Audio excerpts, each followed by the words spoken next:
Человек — поразительное существо, которое может приспособиться едва ли не к любым условиям. В южной части Таиланда есть уникальная деревня Капаньи, почти полностью расположенная на сваях. Рассказываем, зачем там соорудили несколько футбольных полей, как в стране, где почти все население исповедует буддизм, образовалась мусульманская деревня и почему дома построили над водой. Капаньи находится в живописном заливе Пханканга между Пхукетом и провинцией Краби. Деревня расположена у одноименного острова прямо у подножия известнякового скального образования. Собственно, вид на нее сверху и побудил меня сделать это видео. Очень уж необычно выглядит эта деревня, а ее история оказалась весьма интересной. Все началось еще в конце XVIII века. Несколько малайских семей отправились в плавание на поиски лучшей жизни. Их точка старта в разных источниках отличается. По одной версии они отплыли с острова Ява, по другой — с территории нынешнего малазийского штата Кедах. Семьи договорились, что тот, кто первый найдет место, где обитает много рыбы, должен поднять флаг для остальных. Первым оказался То-Бабу. Считается, что именно он и еще несколько семей являются предками большинства жителей деревни. В те времена закон разрешал владеть землей только тайцам. И предприимчивые рыбаки нашли выход. Они стали строить поселения прямо над водой. Первые объекты на суше появились только в конце 20 века, после того, как в Таиланде стал активно развиваться туризм. Дома, построенные из дерева и бамбука, и стоят на сваях, напоминающих ноги фламинго. Понятно, что такой материал нельзя назвать вечным, особенно с учетом постоянного контакта с водой. Естественно, местным приходится не забывать о ремонте и зданий и конструкций, на которых они держатся. Иначе проживание станет просто небезопасным. Сейчас население Капаньи составляет около 1700 человек, при этом поощряется отъезд из деревни. Ведь сильно увеличить ее площадь не представляется возможным из-за неблагоприятных природных условий в сезон дождей, который в Таиланде длится с середины мая до середины октября. Покажется странным, но одной из знаковых достопримечательностей деревни стало футбольное поле. С ним связана красивая вдохновляющая история, и удивительно, что никто еще не снял по ней художественный фильм. Зато есть короткометражка, созданная благодаря тайскому TMB Bank. Поле появилось во второй половине 1980-х. Его соорудили местные мальчишки, вдохновившие с чемпионатом мира по футболу 1986 года. Цель устремленных детей не остановила препятствия в виде того, что вся их деревня стоит на сваях.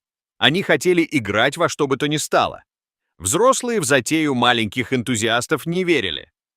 Но ребятишки не сдавались и строили плавучее поле после школы из той древесины, которую могли собрать. Например, в ход шли рыбацкие плоты. Конечно, сделанное ими поле не соответствовало никаким стандартам безопасности, но юные футболисты не унывали.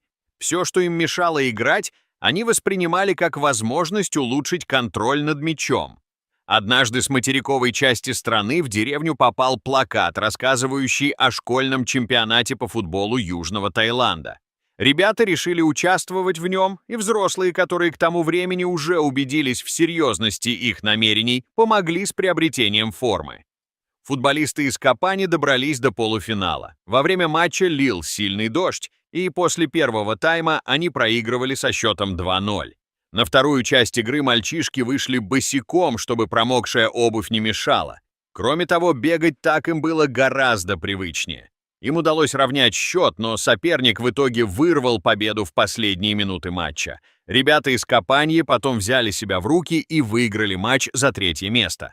Но гораздо важнее другое. Они сумели своей любовью к футболу вдохновить зрителей и получили невероятную поддержку.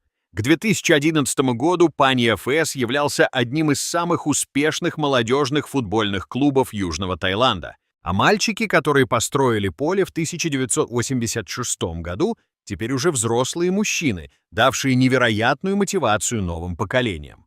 В связи с успехами команды и при поддержке спонсоров было построено второе футбольное поле, куда более безопасное, чем первое. Эта история вдохновила миллионы людей по всему миру. Долгое время население Капани жило в основном за счет рыболовства.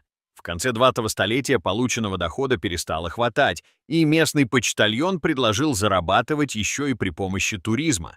Его совет увняли, и в деревне потянулись гости из разных уголков мира.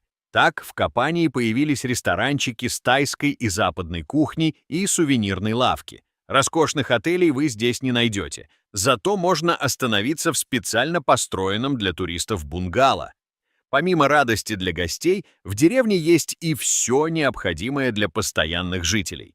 В частности, школа, медицинский центр, рынок с товарами, привезенными с материка, есть и электричество, и интернет, и двухэтажная мечеть. Последнюю хорошо заметно с воды, да и в целом она сильно выделяется на фоне остальных построек. Внутри ее украсили мрамором, за что стоит сказать спасибо пожертвованиям. Кстати, мечеть стоит не на сваях. Это одно из первых строений, которые разрешили возвести уже на острове. Поскольку Купанье — место, где преобладают мусульмане, настоятельно не рекомендуют привозить на остров сигареты, алкоголь и свинину. Ну и одеться лучше скромнее. Как вы уже, наверное, поняли, преобладание мусульман обусловлено малайским происхождением первых поселенцев. В целом же в Таиланде 95% населения исповедуют буддизм. В мусульманскую школу в деревне ходят как мальчики, так и девочки. Местное образование носит неформальный характер, поэтому некоторые юные мужчины посещают более серьезные учебные заведения. Например, на том же Пхукете, который расположен всего в 40 километров южнее. Деревенских ребятишек с детства учат бережному отношению к природе. Вместе с учителями они собирают банки и бутылки, а потом сдают их, при этом вырученные средства идут на развитие школы. А еще мальчишки и девчонки получают полезные теоретические и практические знания в области агрономии. Вместе с учителями они выращивают овощи при помощи гидропоники. Эта система в условиях купания – настоящая находка, ведь она позволяет заниматься растениеводством без использования почвы. Как правило, туристы попадают в деревню на длиннохвостых лодках. Привозят их лишь в сухой сезон, так что жить только на доходы от гостей у местных не получается. При этом поселение на сваях – всего лишь промежуточный пункт. Зачастую основное место назначения – так называемый остров Джеймса Бонда. Но на Капани гостей встречают местные гиды, которые очень гордятся своей деревней и всегда рады показать ее основные достопримечательности. Капани не единственная в мире надводная деревня. В одном из предыдущих видео мы рассказывали о народе Уру. Его представители обитают на островах, сделанных из тростника. Вообще есть мнение, что плавучие города — это история не только про прошлое, но и про будущее. Ну, впрочем, подтвердить или опровергнуть это сможет только время. На этом все, друзья, делитесь роликом, если вам понравилась история этой необычной деревни. До новых видео, пока!